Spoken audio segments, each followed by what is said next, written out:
Buongiorno e benvenuti a TG Sicilia, i titoli del nostro telegiornale di oggi. Le stragi in mare sono la vergogna della società. A 10 anni dalla sua visita a Lampedusa, Papa Francesco invia alla diocesi di Agrigento una lettera con un duro monito sull'emergenza migranti. La morte di innocenti, scrive, è un grido assordante. È ancora profondo il solco che separa la Sicilia dal resto d'Italia. Nella fotografia annuale dell'Istat, l'isola ai primi posti per dispersione scolastica e giovani inoccupati. L'estate si fa bollente, ondata di caldo sulla Sicilia. In alcune zone i termometri arriveranno a toccare anche i 40 gradi. Secondo gli esperti le temperature elevate dureranno fino a martedì. La 399esima edizione del Festino di Santa Rosalia sarà dedicata a Fratel Biagio Conte, il missionario laico scomparso a gennaio. Presentate a Palermo tutte le iniziative. Messina a Passo d'Uomo, piste ciclabili, ZTL e bassi limiti di velocità in centro. Il comune presente il nuovo piano urbano con un testimonial d'eccezione. Dalla Valle dei Templi di Agrigento emergono nuovi tesori, ritrovati mosaici e pitture risalenti a un'abitazione del I secolo a.C. Calciomercato, la dirigenza del Catania stringe i tempi per perfezionare le prime operazioni di mercato e ufficialità attese per la prossima settimana.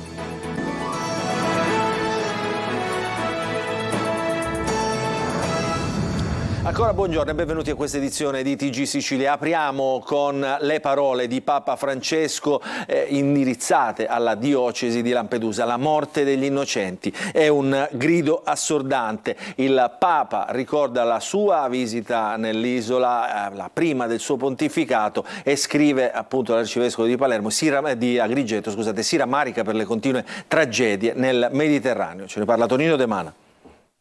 In questi giorni in cui stiamo assistendo al ripetersi di gravi tragedie nel Mediterraneo, siamo scossi dalle stragi silenziose davanti alle quali ancora si rimane inermi e attoniti. La morte di innocenti, principalmente bambini in cerca di un'esistenza più serena, lontano da guerre e violenze, è il grido doloroso e assordante che non può lasciarci indifferenti.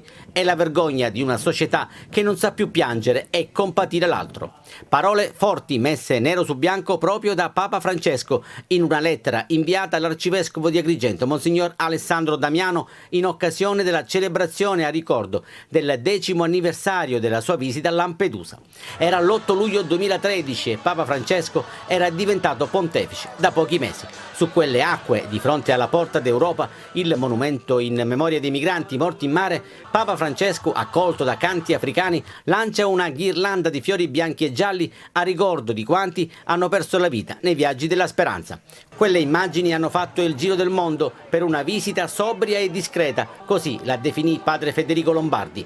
A distanza di 10 anni, Papa Francesco ricorda quella visita e lo fa con commozione ed una punta di rammarico perché, in fondo a quel mare, si continua a morire.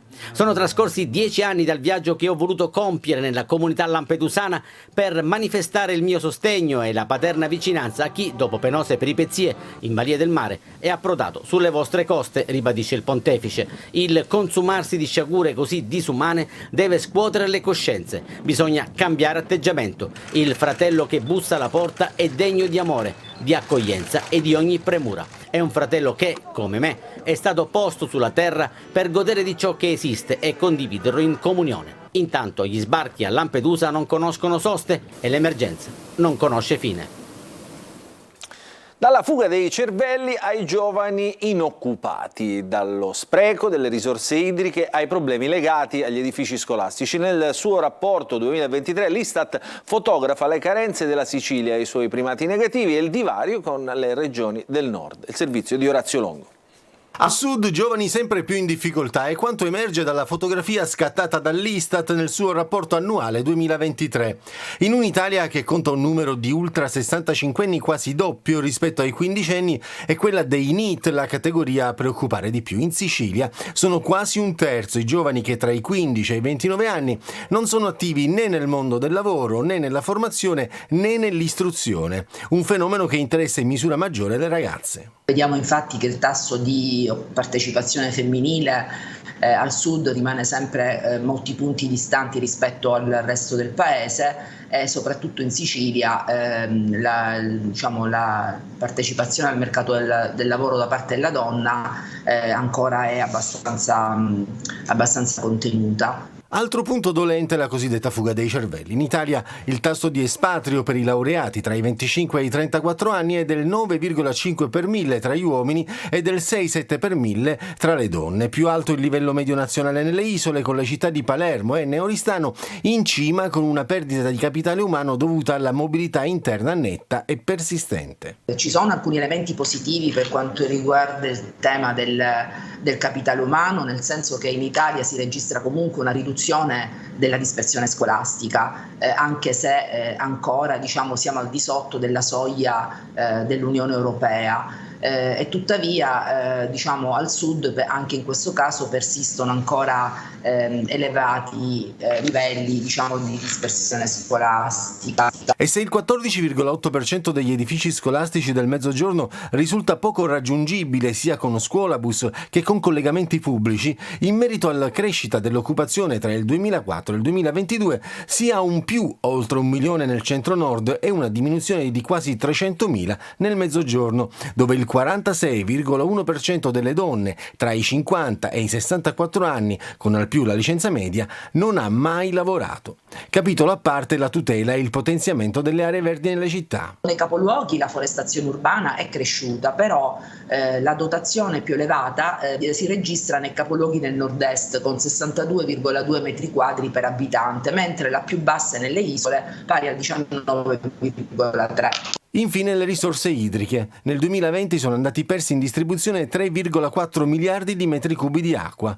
Le situazioni più critiche si sono verificate prevalentemente nelle aree incluse nei distretti idrografici della fascia appenninica e delle isole maggiori.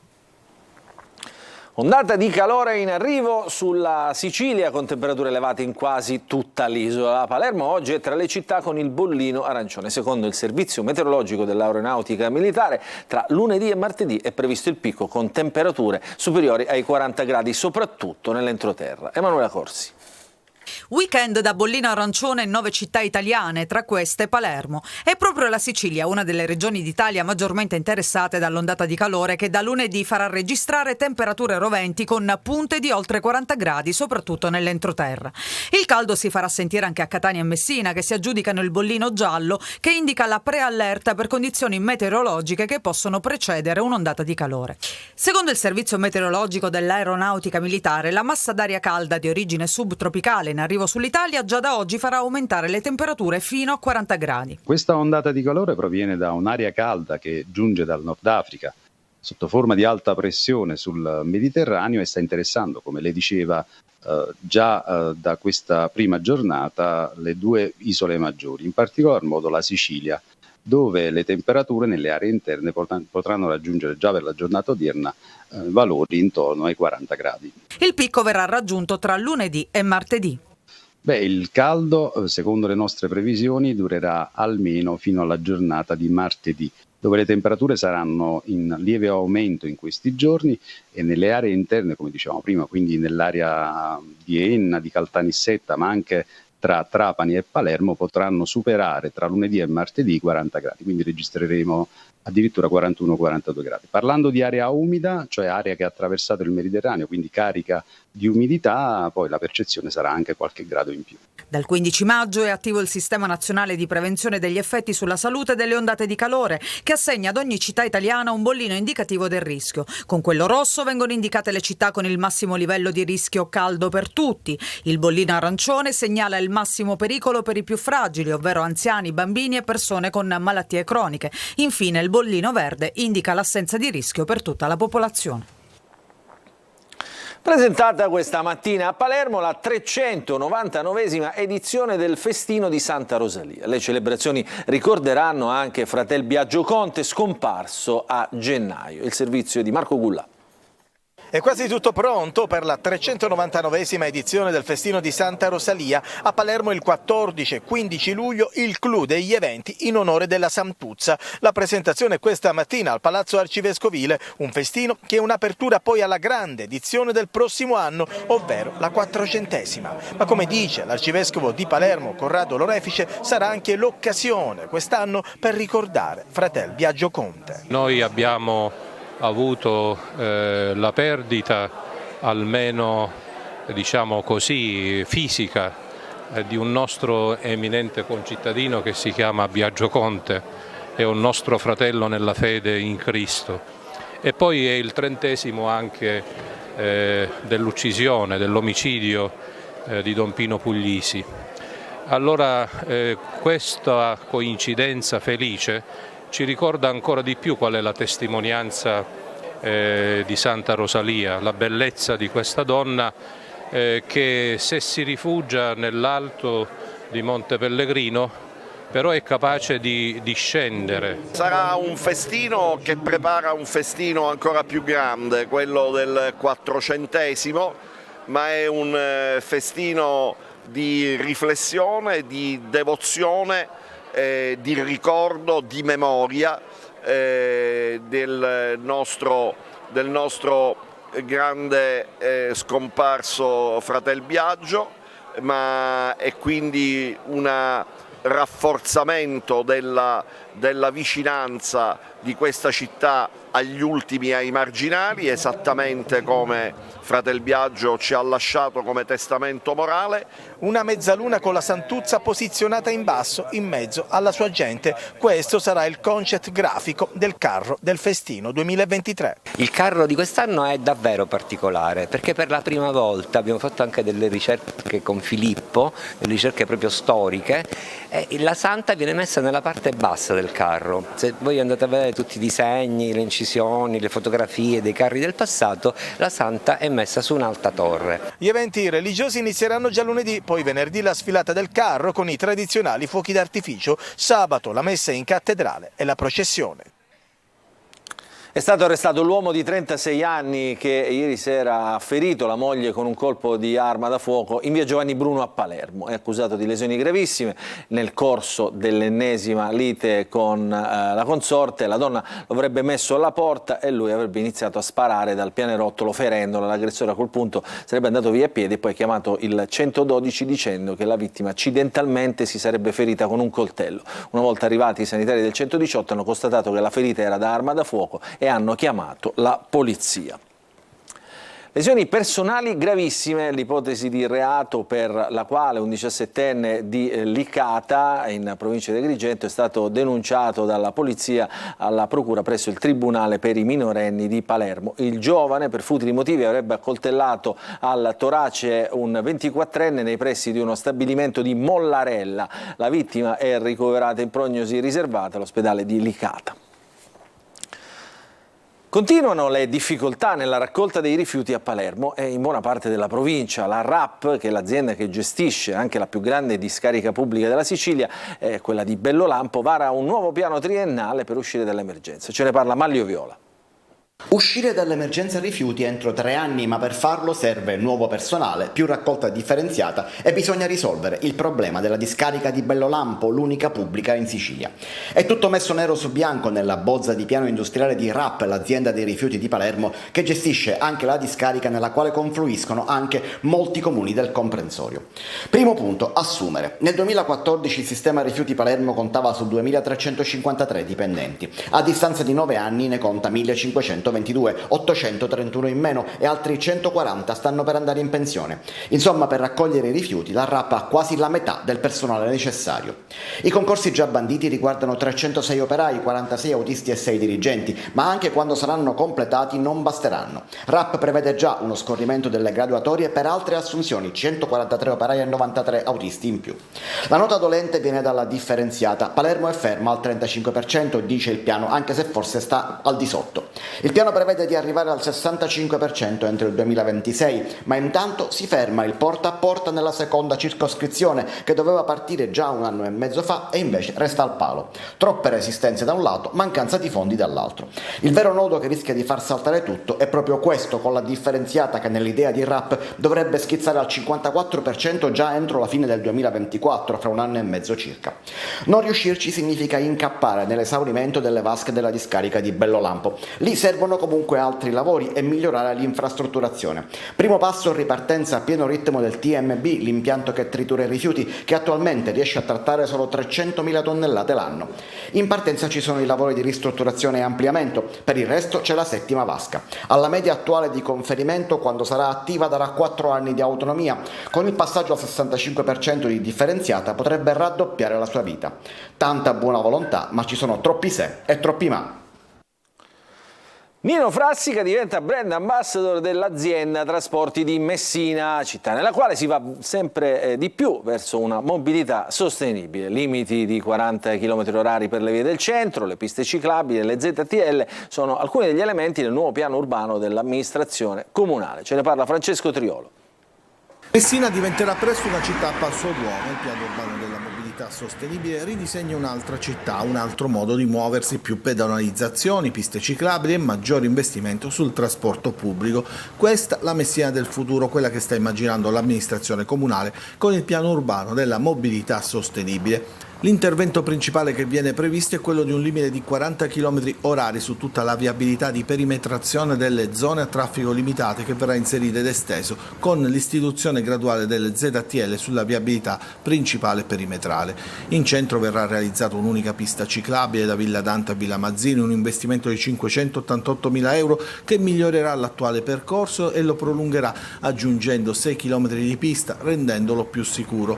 Ma nel piano della mobilità sostenibile sono ben 6 le piste dedicate ai ciclisti, che verranno realizzate non solo nel centro ma anche nelle zone più periferiche, soprattutto nella zona della Riviera Nord. Particolare attenzione poi è dedicata a 2 delle arterie considerate più pericolose dopo l'analisi effettuata tenendo in considerazione l'ultimo decennio: il viale Giostra, che ha registrato un'elevata ed anomala concentrazione di 6 incidenti mortali rispetto al totale di 26, e dove viene proposta la realizzazione di 3 sovrappassi pedonali, mediamente uno ogni chilometro, ma anche la semaforizzazione degli attraversamenti pedonali con un sistema a chiamata. E la via Consolare Pompea, altra criticità viaria dove gli incidenti gravi e mortali sono stati troppi negli anni. Qui è prevista la separazione dei sensi di marcia attraverso isole sparti traffico a raso e separazione dei percorsi tra pedoni e ciclisti. In questo ambito ecco che l'azienda Trasporti è pronta a lanciare diverse iniziative per sensibilizzare i cittadini all'utilizzo dei mezzi pubblici. Oggi presentato il brand ambassador e non poteva che essere Nino Frassica. Perché sono uno dei primi viaggiatori, un abbonato.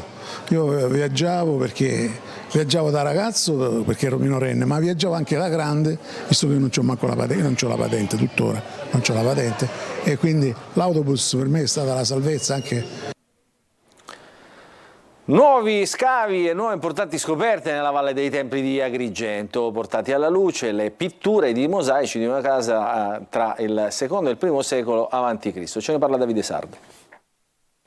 Altre sensazionali scoperte archeologiche nella Valle dei Templi di Agrigento. Qui siamo all'interno del quartiere ellenistico romano tra la città e i templi Ercole, Concordia e Giunone, dove sono in corso gli scavi organizzati dal Parco Valle dei Templi.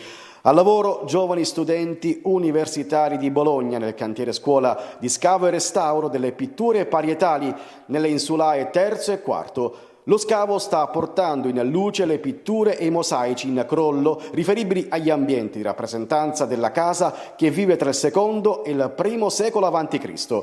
Stanno affiorando strutture murarie di una casa decorata con gli stucchi dipinti, realizzata 4 secoli prima gli impianti balneari. Questa casa è completamente, conservata, è una situazione straordinaria. Cose di questo tipo si trovano solo a Pompei, per dire una.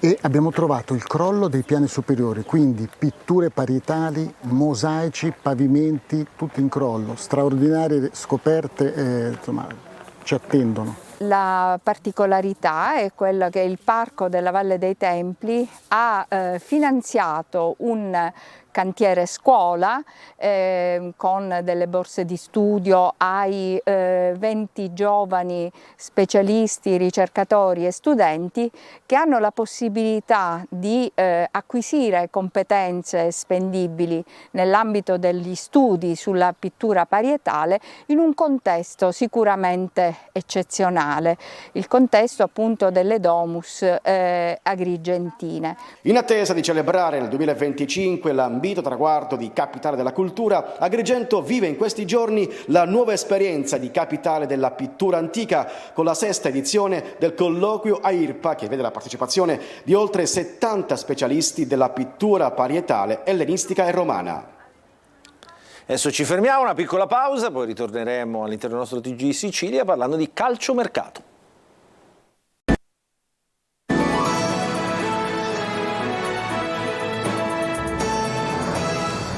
Ancora ben trovati, nella seconda parte del nostro TG Sicilia parliamo di calcio, anzi di calciomercato, perché la dirigenza del Catania lavora sotto traccia. Il direttore sportivo Antonello Laneri avrebbe già diverse operazioni in chiusura. La prossima settimana arriveranno le prime ufficialità. Angelo Gagliano.